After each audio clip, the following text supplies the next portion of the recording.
Hi, everyone. Hopefully, you all can hear me. Welcome to our very first entry in our new World of Publishing webinar series. My name is Lamar Giles, and I've been a professional storyteller for nearly 25 years. I've published over a dozen novels. I've written for DC Comics, Star Wars, National Geographic, and even Nike. And I'm William & Mary's inaugural writer in residence. I'm hoping to engage the William & Mary community in fun and exciting ways that promote our incredible library, literacy, and general creative pursuits. The World of Publishing webinar series offers insightful conversations with publishing professionals to demystify the often perplexing process for anyone who's ever wondered, how do I get published? It is suitable for the career-minded writer, the casual writer, the student writer, and those who are simply curious.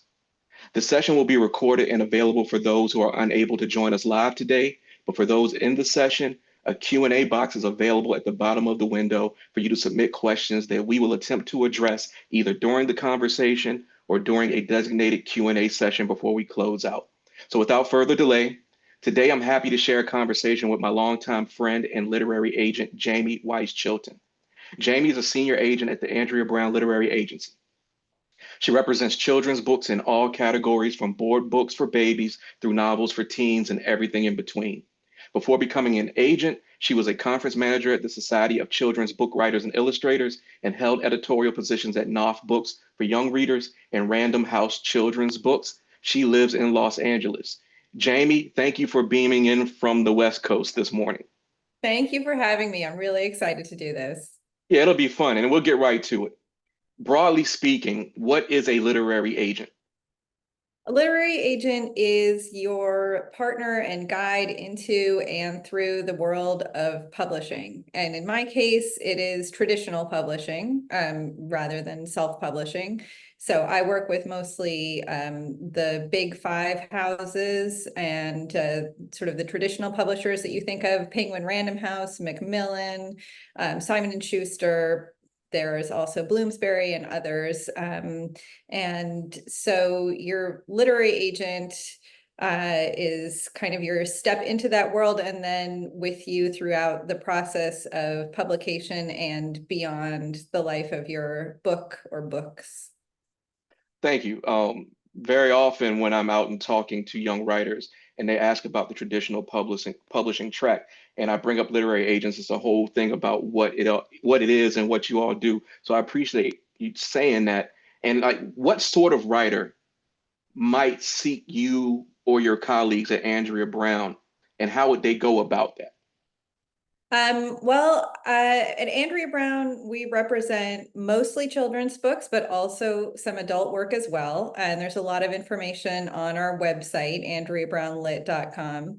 And so an author who would seek out an Andrea Brown agent would be somebody who is career minded, interested in more than just publishing one book, but looking to hopefully publish multiple books and have a career in publishing. At Andrea Brown, we talk about representing authors through their entire career. And our agency agreement reflects that. Some agency agreements go on a book by book basis. So an agent might sign you for one book. At Andrea Brown, our contract stipulates the lifetime of a career we're really looking to build. But it is important to note that at any agency, the agreement should be revocable at any time by either party. So that is just to say, if it's not working for the author or the agent, it's not a perpetually and perennially binding contract, but we are looking for writers who are interested in building their career with us. And that was something that was very attractive when we first met many years ago. And I was looking for a relationship with someone who was interested in me doing many, many books over years, and not just the one book that I reached out to you through the query letter process. And I guess let's talk about that a little bit. What is a query letter? And when you receive them, what makes a query letter memorable to you? A query letter is a brief and tantalizing tidbit about one or more manuscripts with a short description, maybe some comp titles, and a manuscript attached. So it is in trying to interest the agent and at the same time show a little bit about why this book is publishable and going to be strong in the market. And I think what I look for in a query letter is something that is pretty succinct and to the point, but really grabs me in terms of the story, so that I'm just really interested to click into it and get into the work. So this is a scary question for me. It's 14 years going on now. Do you remember my query letter? I do, and I remember it because it really was, short and to the point, and really interested me in the book. And your description of the book had a lot of the voice of the book and the character in it. It was really voicey. It made me feel like I was getting right in there with the character already, even though I wasn't even in the book. So it just made me want to jump in there. And for the audience, the book we're referring to is my first traditionally published novel, Fake ID, which is right over Jamie's head. It's got the green cover with the kid in the hoodie. And Jamie, we have a question from the attendees. This one is from William, and he said he would appreciate some discussion on agency fees and the party responsible for payment of those. Agency fee. So typically an agency fee is 15%.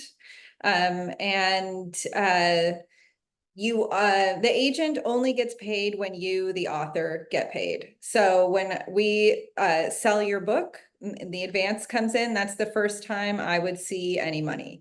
And I think that's a really good and important question, because you should not be charged, in my opinion, you shouldn't be charged reading fees or a signing fee or any additional fees. The agent should only make money when you make money. I agree, and that's a question I hear a lot. To be frank, there are a lot of scammers out there that are willing to take hopeful writers' money for not really good service or any service at all. So as Jamie said, typically it's 15%, and that money comes when the publisher pays. It's not coming out of your pocket to the agent before a book sells. We have a few more questions. So let's see. Does the time of year matter when submitting queries to agents? No, not typically. I will note, like, I am currently closed to submissions, and some of my colleagues are closed to submissions as well. So it's not really the time of year, but who is open to submissions, and that kind of changes just depending on various factors.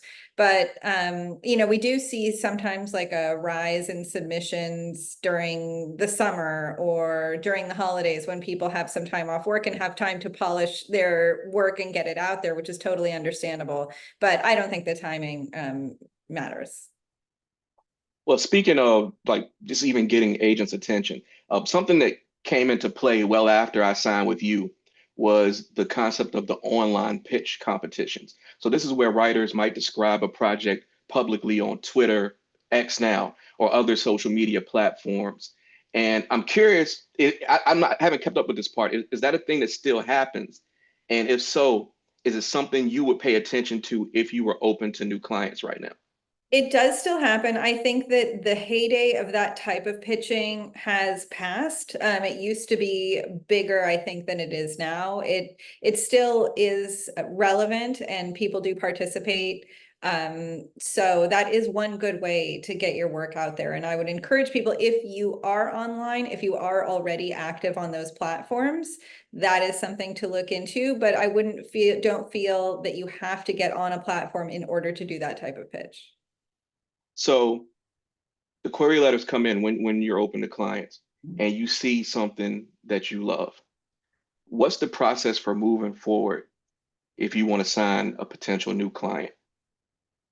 I would probably first have an email back to that person telling them that I read the book and loved it and I'm interested in talking further. And I probably would email to ask if they have any other works that they could tell me about or share. And I would probably at that time ask them about their general career goals, because that career goals is not something I am expecting or want in the initial pitch.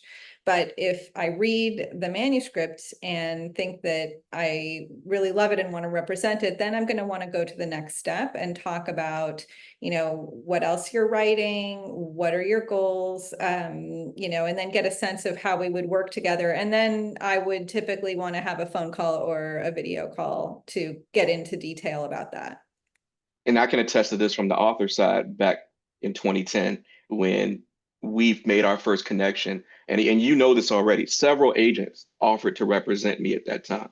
And what I ended up doing, it was similar for everyone. They emailed, they had questions, we set up times to talk. It was phone in. I don't think there was a whole lot of video calling happening back then. And in the situation that I had after talking to everybody, immediately with you, first of all, it was a good vibe. I really loved the whole long-term career aspect of it. And you said with like extreme confidence, I can sell this book. And that wasn't the case with everybody. And so that was the deciding factor from the author side with me when I had options. And immediately I was like, Jamie is the best option. And I have not regretted that at all. I still say Uh, Jamie's the best option. I love that. I love that. I remember that. And yeah, I'm glad it worked out. And I remember it too. I remember reading your manuscript for the first time. I remember, being really, really interested and invested in it. And so that's what you're really looking to do as a querying author, is to polish your manuscript, and to the point where you feel like any agent you send it to is going to be grabbed by it and really, really invested, want to read it and just sit and cancel all their plans and just read your manuscript. So we have a few questions coming in from the attendees. So I'll try to get through a few of these. Let's see. An anonymous attendee asks, are social media followings a prerequisite to getting signed by an agent or getting a book deal? That's a really good question. If you care to address it, Jamie. Yes, and I think it depends on what type of book you're writing. For example, if you're writing a memoir, then editors are looking for somebody with an existing platform.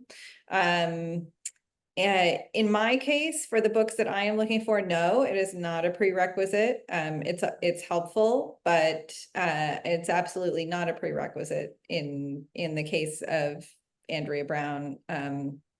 And let's see, I'm trying to think what else. I think certain genres of fiction and nonfiction, it is more important than others. Um, we have another question from Andrea. How do agents feel about authors who have had mild success with self-publishing, but are eager to be properly represented by an agent, excuse me? That can be great. Well, I'm thinking of, Andy Weir, who had great success with self-publishing and then even greater success with traditional publishing. I think if I were considering somebody who had self-published their book, I would really want to know how flexible they were and how interested they were in an editorial process.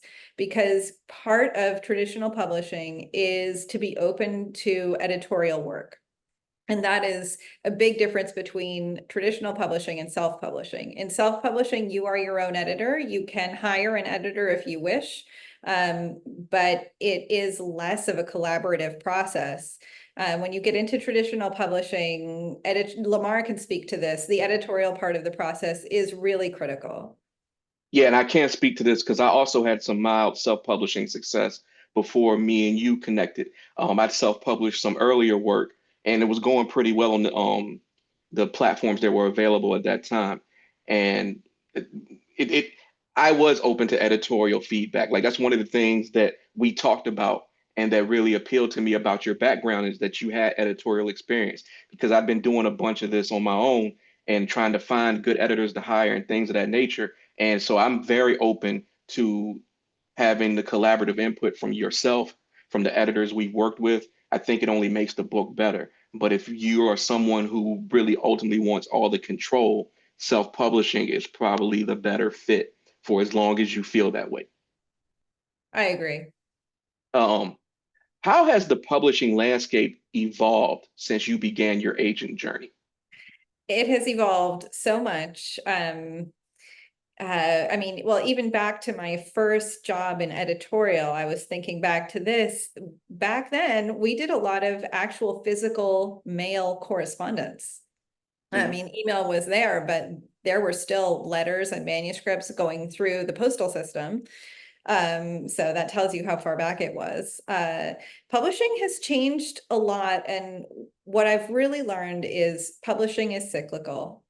Trends come and go and come back again. I remember, 20 years ago, there was a big fear that children's picture books had died and the sky had fallen and children's picture books were gone, because they were in a slump, but they came back. You see different fads and trends come and go. And so that's been, I think, my biggest takeaway from being in publishing so long is that, things change and there are cycles. What do you think could possibly be the next big shift in publishing if you were to look into your crystal ball? And if I mean, whatever you think here, I'm just curious. Yeah, well, one thing that we are definitely seeing is a request for shorter word counts all across the board in children's and adult. We're looking at shorter books, snappier, quicker reads, and I think that is because of technology kind of eroding all of our attention spans, in some cases.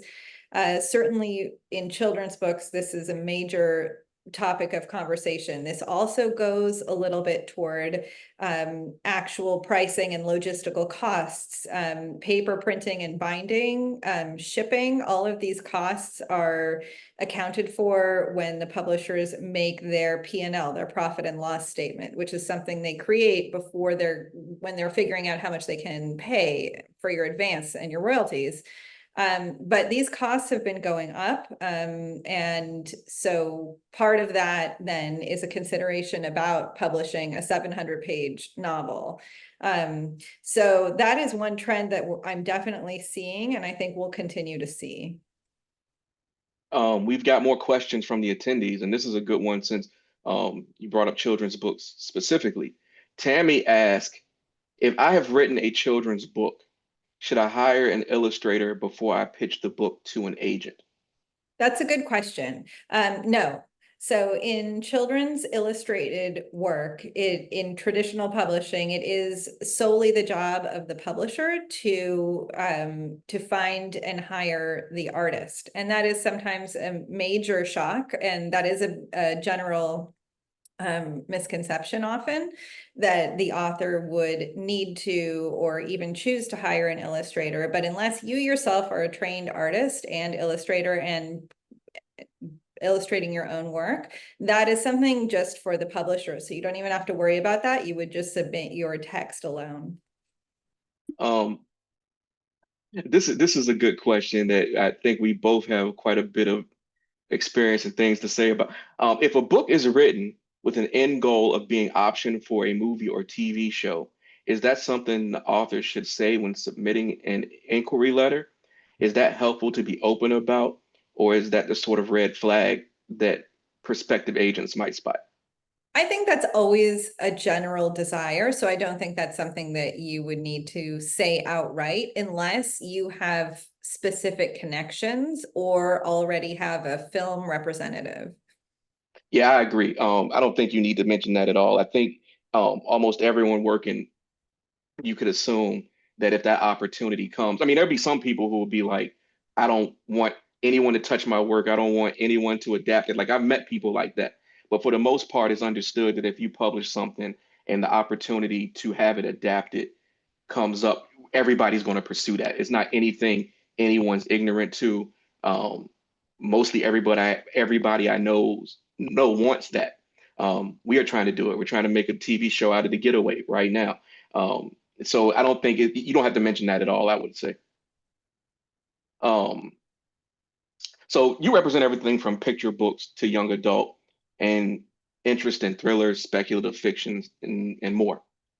What makes a story in these genres stand out to you when you're reading manuscripts? I think um I just have to kind of go with my gut, and if something really, really grabs me. And that often for me means something a little bit new and different. And whether that's the voice or the plot or the structure or the subject matter or some combination of those things, if it's really new and different and I haven't seen it before and it really grabs me, that will get me. Um, Speaking of genre, we have a question from W.A. Simpson who's asking, I am a multi-published fantasy author who recently had a mutual parting of ways with my agent. I'm working on a few projects. Is it possible to query an agent with a proposal? W.A. Simpson didn't write this, but I'm assuming when they say proposal, maybe they mean not a finished novel. Yes, you could definitely do that. I would certainly include some sample pages, and I would do in whatever the number of sample pages is requested by the agency that you're querying. So it might be, please send a proposal in 10 pages. But it is definitely helpful to have some number of pages ready. Even if you do just go with a proposal, you want to have some pages ready for when the agent requests it. We have another question from Donna. Is it true a picture book author is only going to make about 40% of the advance because the other 60 goes to the illustrator and then the writer pays 15% of their advance to the agent? That's a good question. An author and an illustrator of a picture book are signed totally separately by the publisher. So, in other words, the publisher is not necessarily looking at one pot of money for the book. It depends because, for example, if you are the author of a picture book text, it will be the text that is sold first to the publisher. Then the publisher will look for an illustrator. And certain illustrators, whether if they're award winning or extremely experienced, will command a higher advance.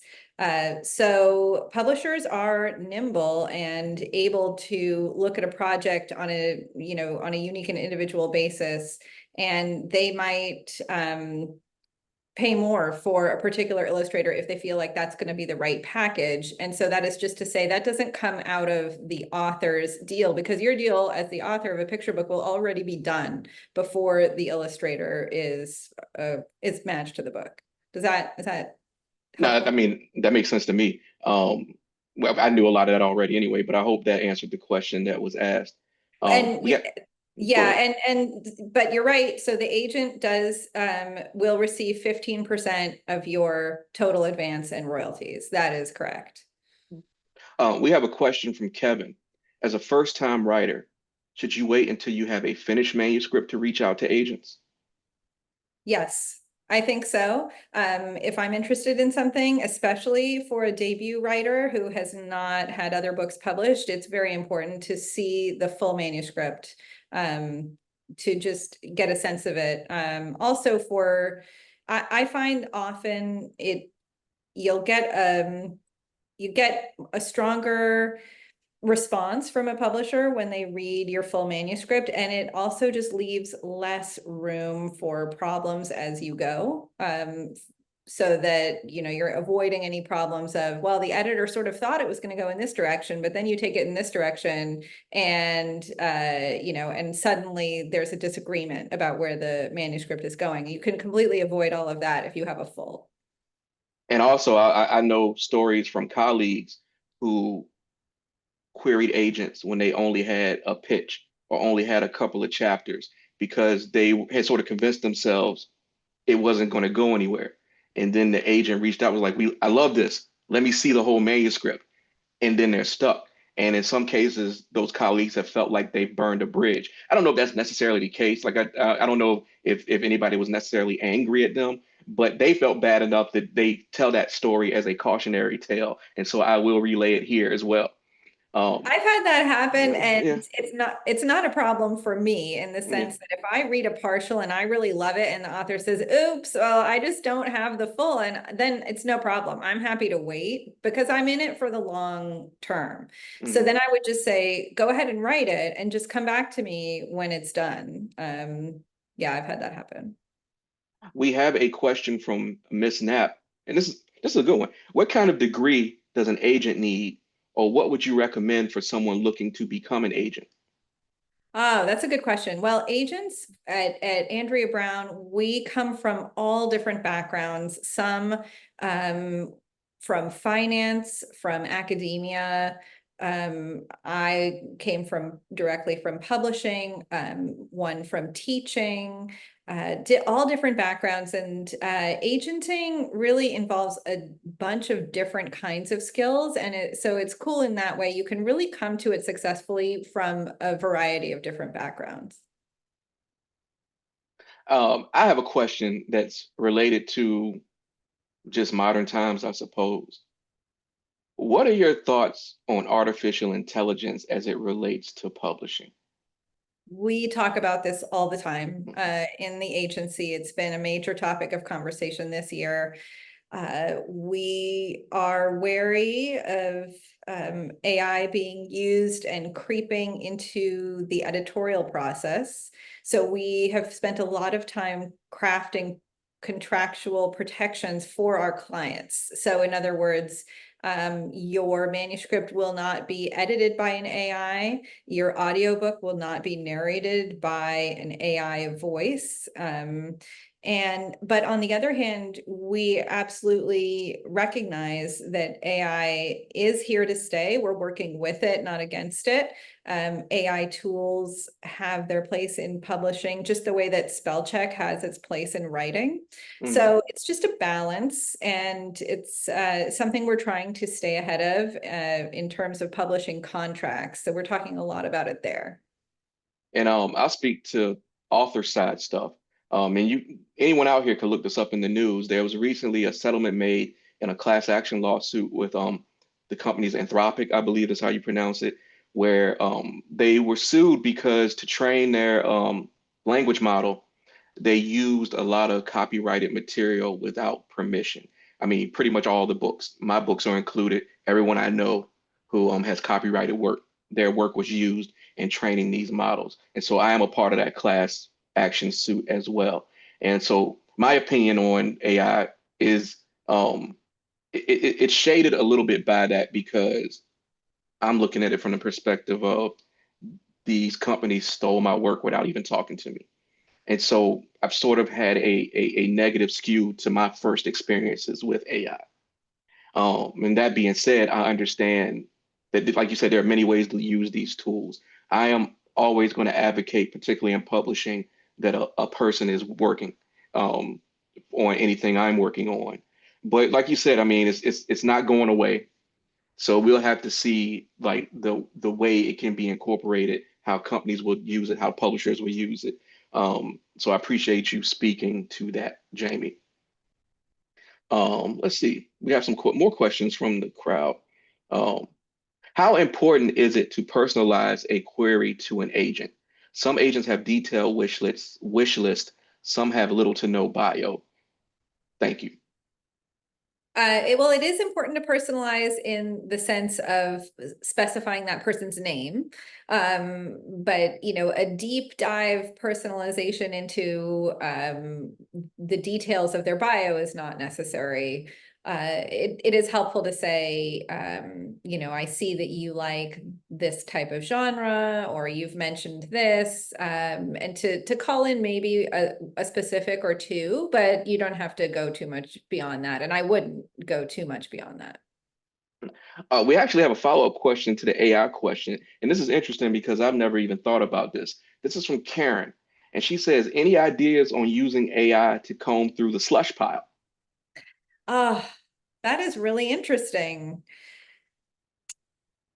I don't know how one would do that, but definitely editors could use some help in going through their queries. And there are various tools that can help them do that, like Query Manager, which is what we use at ABLA. That doesn't involve AI per se, but it's just sort of um, scaffolding to be able to deal with and manage a large volume.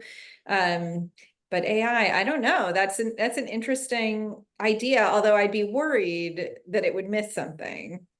Well, I think my concern would be like, and again, this is me being a novice AI user, but it seems to me like you would have to enter some portion of the writer's manuscript into whatever AI tool you're using, and which may maybe pose some ethical concerns considering what we talked about those models using what's input to train themselves. So maybe that could be problematic in a sense too. I'm not sure. Yeah, I don't know how one would, I am such a novice at using AI. I don't love it. But yeah, I don't know how one would do that. I'm sure that somebody's thinking about that though. Yeah. Um, That's an interesting question just about adult fiction in terms of do you know the word count for the new numbers for adult fiction since publishers are looking for shorter work?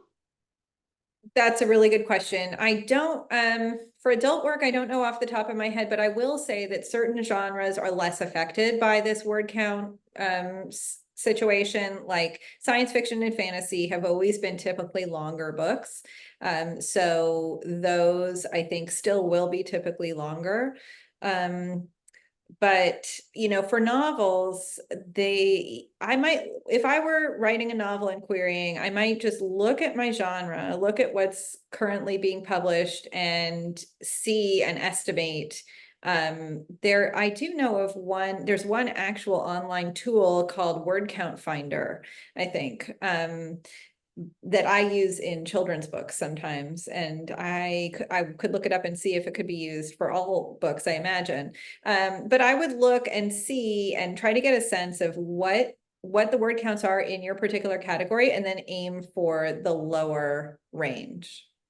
And I have seen some rumbling lately with people asking or demanding books around 50,000 words, which has been traditionally about like middle grade novels, right, Jamie? And so, Yeah. yeah. So people are looking for that shorter work. We'll see how that all shakes out. Jamie, you've signed a client. You've sent the book to editors. Can you walk us through how a hypothetical deal might go from submission to final contract?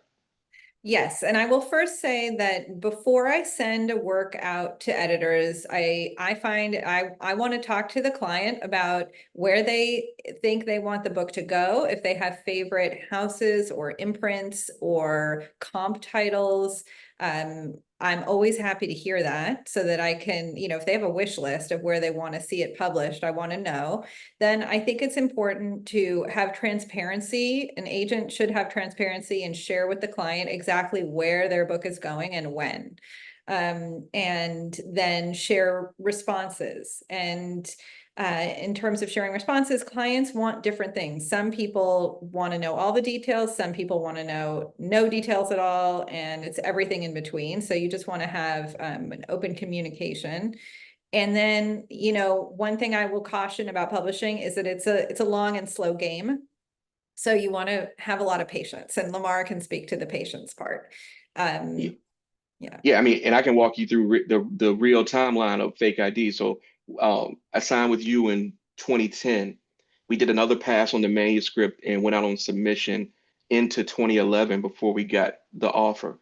And then once we signed, it was still, and this is just going into the publishing aspect, it took another 27 months before the book came out.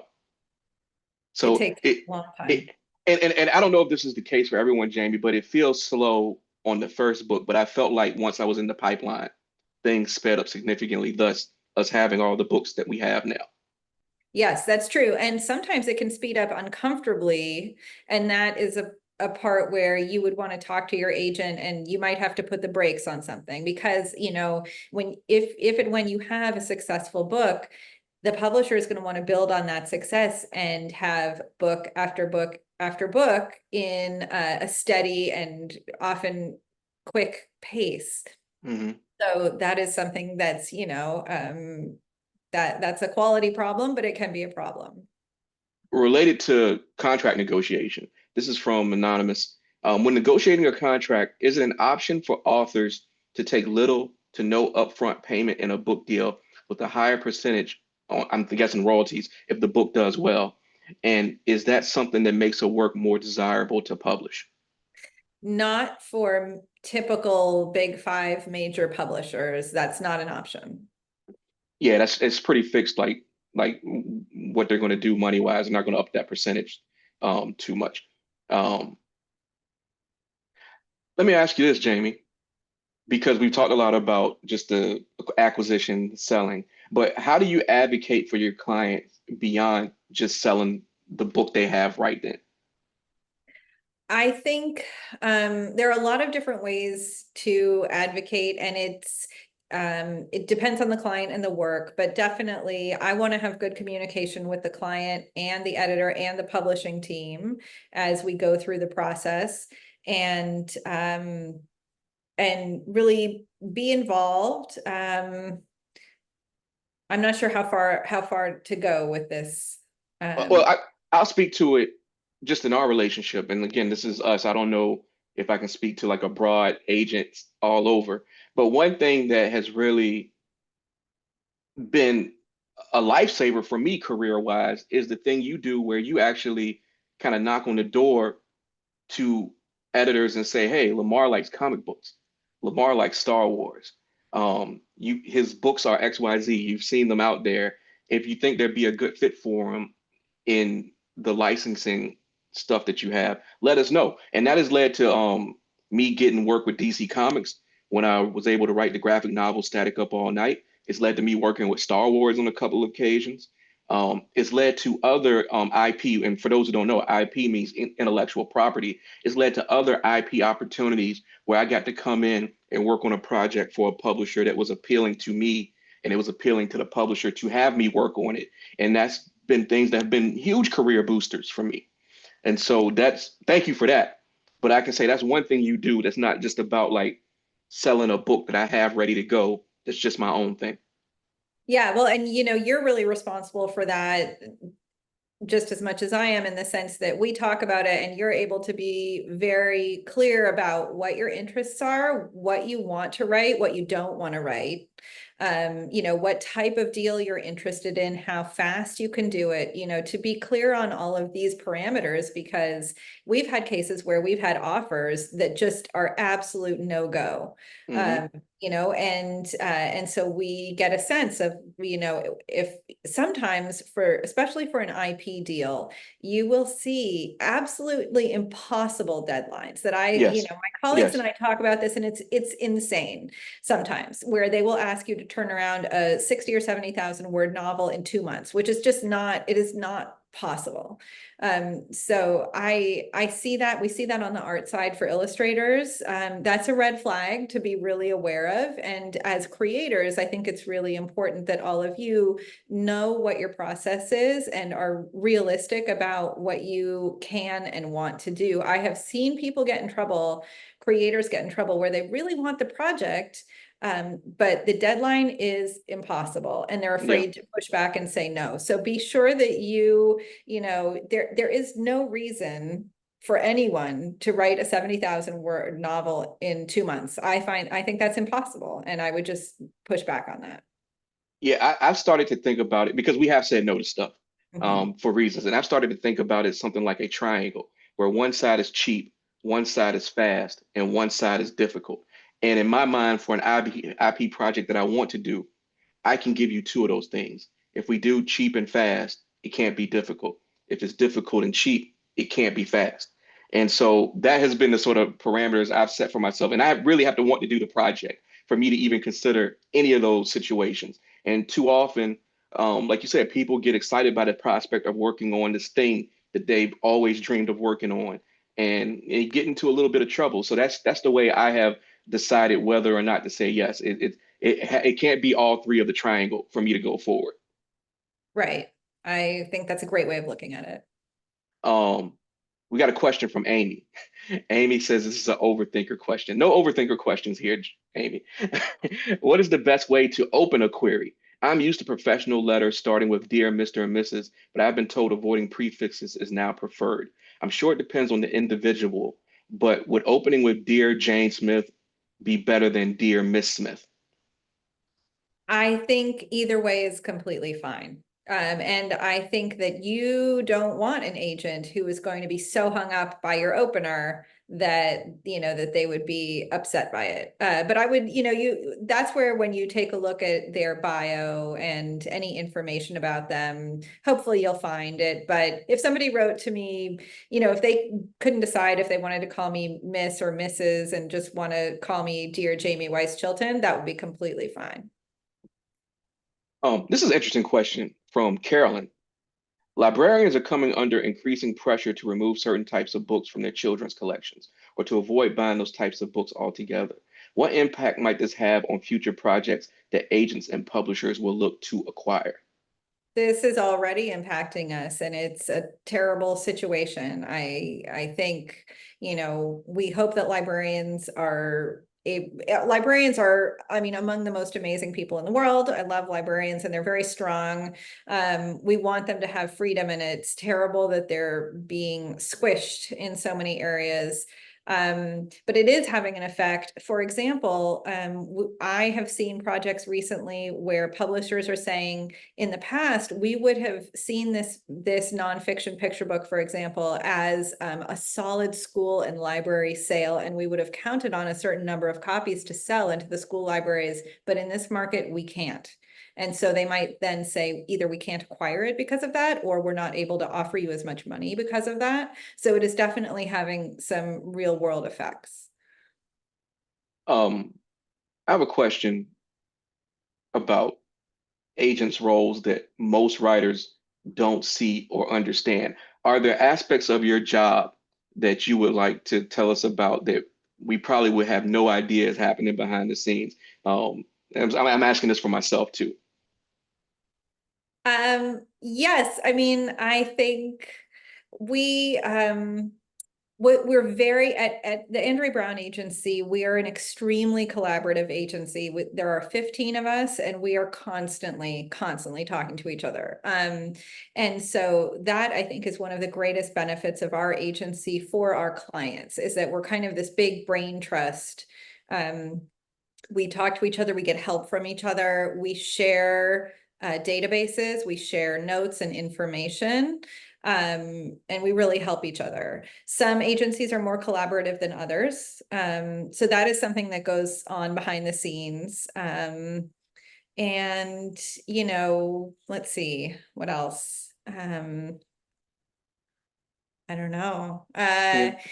You- Agents are with you, and they're with you in the hard parts of the process too. It's hard for us to get rejections as well. mhm. We can feel down about it and we can commiserate with you. We also feel impatient, although I'll tell you that working in publishing has really increased my patience overall.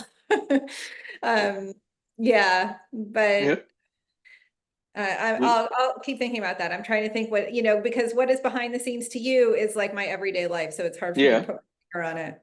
No, I understand. Actually, we have a good question here from Lauren, who's asking, "Oh, what are the chances of books going to auction for a publishing deal? I hear it's very rare, especially for first-time authors. Does a literary agent continue to look for publishers even after an offer comes in, or is it lucky to be offered even one as a debut?" That's a good question. And any offer is wonderful as far as I'm concerned. I think in the ethics of submission, generally the ethics of submission are you send it out to a round of people, and when you get offers, you tell everyone who has it that you have an offer in hand, and that's when an auction would happen. We would not generally throw it out to a bunch of people after we get an offer and then say, oh, we had an offer. That is generally considered not the way that it is handled. We have a question from Anonymous, and I don't know if this is more for you or me, and maybe we could both speak to it. Could you please share the process after writing a book to best find an agent. Also discuss thoughts on self-publishing and then finding an agent versus agent first and not self-publishing. Um, I'll go first here, Jamie, just because it seems to be on more on the writer side. Um, the process for writing a book, this is what I did when I was, first of all, I wrote several books that I tried to query that got like 100% rejection. So it was a process of understanding that even though I'd written a book, I'd finished it, and I thought that meant it was ready to be published. Looking back on that material, I recognized it wasn't really good sellable material. So like understanding that even finishing a book, you're still getting better as you do it more often. So just understand, is the book really ready for prime time? And that's a question you kind of got to wrestle with yourself. Once I had a book, Fake ID, that I thought was ready for the big show, I meticulously researched agents that I thought I might want to work with. And I got a list of 10. Jamie, you're on that list. I mean, I went through bios, I went through previous deals. I looked for people who liked the sort of thing I had written. And I sent out 10 query letters, knowing that if I still got 100% rejection, something was off on my side. And that's actually what I expected. But when I sent those 10 letters out, 7 came back with requests for more manuscripts. And then the offers came in. But that was over years of getting better at writing books and also making sure Fake ID was as good as I could possibly make it. And that came through me working with peers, getting feedback, revising and revising and revising. So, um, and then as far as self-publishing and then finding an agent versus agent first and not self-publishing. And keep in mind, I'd written many things before I got to Fake ID. So I just had a bunch of stuff that I felt was probably a better fit for a self-publishing platform. Some of it was short stories. I made my own short story collection. And so I never thought about I would just stay in one silo. I've had stuff that I felt like I could self-publish to sustain me for a while I also had stuff that I thought would be a fit for big publishers. So that's sort of the way I thought about it. Every writer can handle it differently. Do you have any thoughts on this, Jamie? I would say I think that's really important to just know and remember that the more writing you do, the better a writer you become. So I encourage writers, if you send out a manuscript and it doesn't get any bites or you don't get any offers, please don't feel badly about that, because that is part of your process in creating the work that will eventually get there. And I think if Lamar hadn't written some novels that got put in a drawer forever, he wouldn't have gotten where he is with so many published books. You've got to hone your craft. And so that's just part of the deal, I think. And just for the aspiring writers out there, I mean, here's the truth of it that no one tells you. It's not so much being able to write a book once you get in it, it's being able to write another book. Like that's the way you keep your career going. You got to be able to do the next thing. And so it's not a bad thing to be writing multiple books as you improve, because if you want to stay in this, that's what you're going to have to do for as long as you want to be in it. It's rare to have that writer who writes like the one smash hit book that sustains them for the rest of their life. Um, Got a question from Mark. How common is it to hear nothing from an agent after a full request? I nudged 3 months, but know the process can take much longer. Any advice on what to do in the meantime besides continuing to query? That it is frustrating. Unfortunately, that is just something that happens in the business. Sometimes people just don't reply. And sometimes I think after a nudge or two, you can just go ahead and take that as a decline and just keep going. Um, this is this is more of a personal question, not personal like super private, but I'm curious because we're readers, we love to read.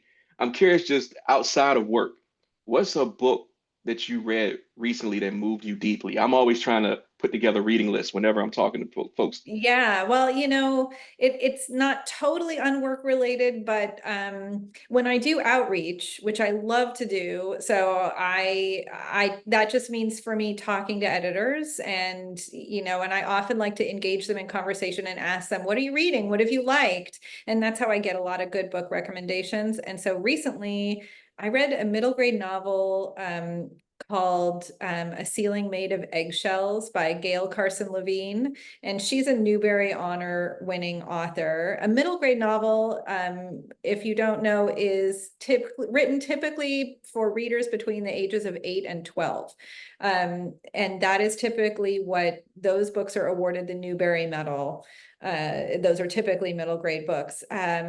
But I read this book. It is historical fiction. It's set in the late 1400s in Spain. It's incredibly sophisticated, and I was just blown away by it. So much so that I wrote to the editor, who I know. And this book is a few years old, and I just wrote and I just said, I have been reading this book and it's so extraordinary. But I love asking people, what their favorite books are and then diving into them. Well, could you say the title again? I'm going to put it in the chat just so we can all Yeah, see it's it. called A Ceiling Made of Eggshells, which is a very strange title. Just putting that out there for everyone. And so, real quick, we're still going to take a few more questions, but we have roughly 10 minutes left. So I want to let everybody know that there will be two more World of Publishing webinars this semester. On October 29th, same time, I'll be talking with Jody Corbett, a senior editor at the world famous Scholastic Press. And on November 19th, I'll be in conversation with New York Times bestselling author and book packager Danielle Clayton. You can register for these sessions now through the links I'm about to drop in the chat. And if you've enjoyed this conversation, I think you'll have a good time at the next two as well. We have a question from Kim. Have you ever had an author self-publish and then decide to republish with an agent? How would this process transaction look? Is that even an option?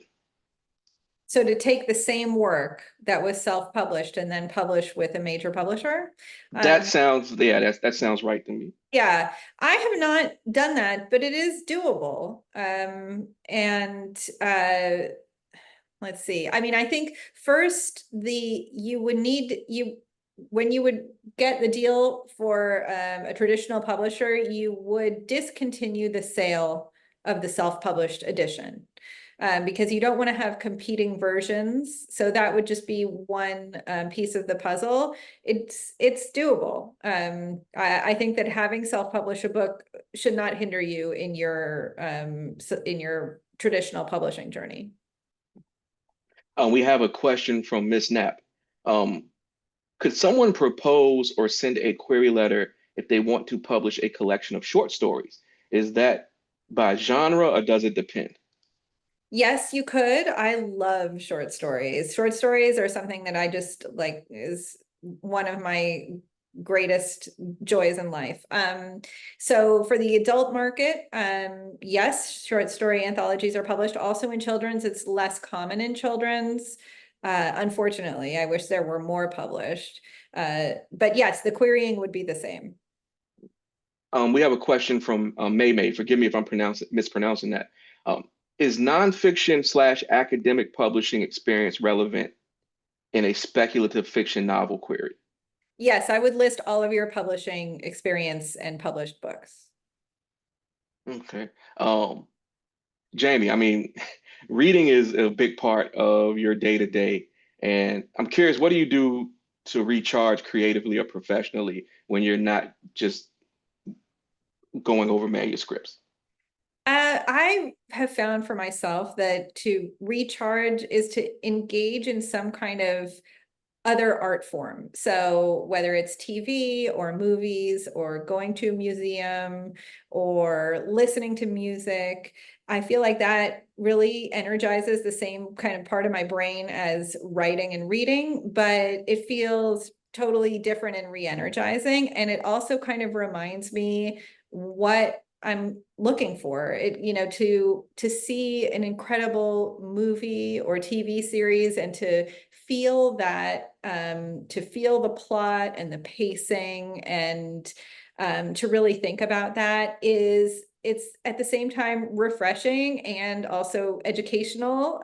So, while I'm not saying go and binge 20 hours of TV this weekend, like don't feel bad when you're interested in a show or a series, and talk about it with your friends and know that when you're focusing on story and pacing, you're really helping yourself and your art form. I would agree. It's the same for me. And I would encourage any of the writers out there to get away from your computer or your journal or your legal pad from time to time and just pursue other creative things. We have a question from Abigail. How does the process of marketing and advertising work for traditional publishing? Well, I feel like this is kind of a joke within publishing, is that marketing and publicity is just extremely hard in publishing in books, and it always has been. When I recently read the memoir, The Editor, not the memoir, it's a biography, The Editor. Um, and it's the biography of Judith Jones, who was an editor at Knopf in the 50s, 60s, 70s for decades. And she is an incredible editor. And part of this book was about, you know, she was quoted as saying, like, nobody knows how to market or publicize books. How could we change this? How do we get the word out? And that was hilarious to me. And I see that in other biographies and autobiographies of editors and publishers. So the marketing and publicity teams at the publishers try very hard. They try their best. But to be really honest, you just don't know what book is going to be a hit. You can really try to figure it out. I will say that some big books that are enormous bestsellers in the US in the children's market come from other countries where they have already been big bestsellers. And that's kind of like an inside look and just to say that these books didn't really come out of nowhere. Like Harry Potter came to the US having been a success in the UK and, you know, already kind of on its journey. And certain publishers do publish a lot from the UK or Australia. Those are called imports when they come in. Let's see. You know, but some of the best talks I've heard at conferences have been editors talking about books and saying, you know, to be honest, we're so thrilled that this is a success. We had no idea. We just didn't know. You just don't know. And, you know, from the author side, I can say it varies greatly. It can vary book to book, publisher to publisher. You just honestly don't know. Even if you get a plan, sometimes that plan doesn't go the way you expect. And in my experience, the best marketing you can have is to write another book. Um, Keep it going. What's the same? Front list sells back list, that sort of That's thing. true. Yeah.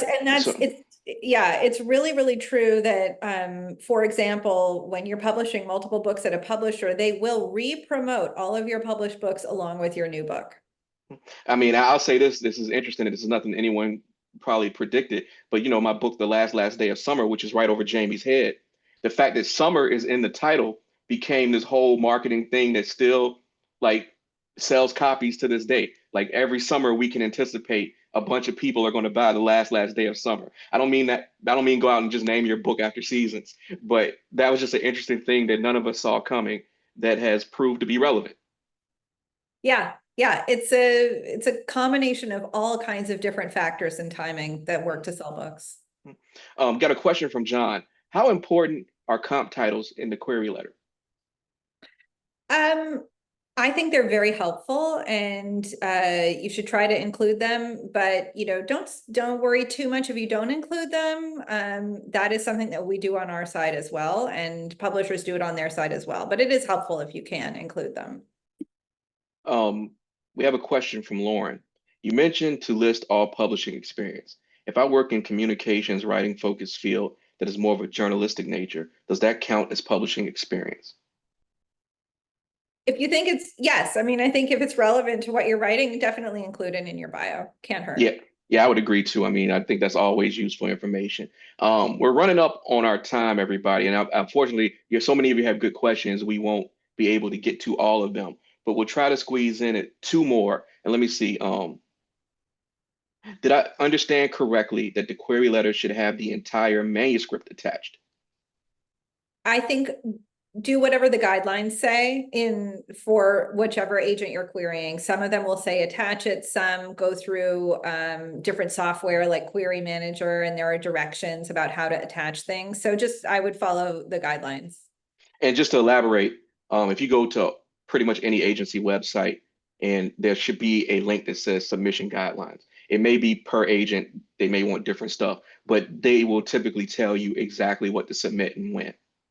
Um, William says, Jamie, you are undoubtedly an incredible agent. I agree. I Oh, agree. thank you. um, let's see. Okay, this is a good one, and it's probably the last one we can take. Do you have any advice for someone that has a strong full-time career but wants to pursue a published piece of writing with an openness to transitioning to writing full-time, but doesn't want to quit their career job before having a sense of how the publishing process will go? I think that's really smart. I think that publishing is just by its nature, you just don't know how it's going to go. So, I would definitely keep the job. It's very, very hard to juggle a job and writing. I absolutely recognize that, and I know Lamar does too. But you just carve out time to write when you can and go from there. What do you think, Lamar? Yeah, I will close out on this. I would say probably best to keep the day job as long as you can. A steady paycheck is a godsend when you're waiting months and months and months and sometimes years for a book to come out and pay you whatever part of the advance is coming next. My personal experience, I probably would have stayed with my day job much longer if I hadn't gotten laid off right after we sold Fake ID. But that was corporate world then. We had a second book deal in the works. I've been really responsible with money, so I was able to make it work. But I would say it's probably good to just have secure income until you see how things go. And then hopefully things go well enough for you to make the transition. We are out of time. Jamie, I want to thank you again for having this conversation with me. I want to thank everybody who came out.